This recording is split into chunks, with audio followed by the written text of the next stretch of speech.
Well, February, as you know, is Black History Month, and this year, the official theme celebrates African Americans in the performing arts. So from the stage to the screen, there are just so many artists using their talents to shed light on the Black experience. One of them is a singer-songwriter, Chris Matthews, and she's joining us right now this morning. Chris, thanks for being here. Thanks so much for having me. So tell us a little bit about how you got started with performing.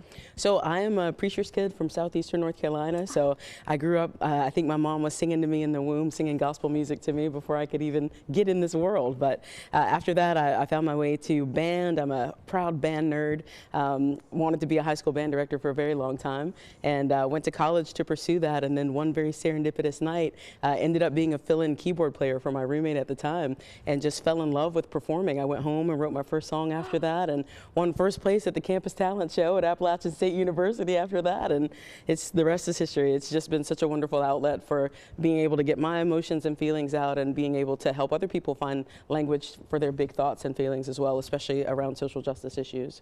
And being a songwriter where you can really, just like you said, express yourself, express your opinions, what would you say is the style of your music and your message? Yeah, so I get compared to Tracy Chapman an awful lot, which I wish I had her Grammy exposure right now. That would be amazing. But it's kind of a blend of folk, Americana, and country. I grew up in the South, and so a lot of those influences, they just seep into me like osmosis. So it's a lot of country, Americana, and folk music as well. So. Now, when it comes to this specific theme of this year, which happens to be the performing arts for Black History Month, is there a message that you're hoping to share this February?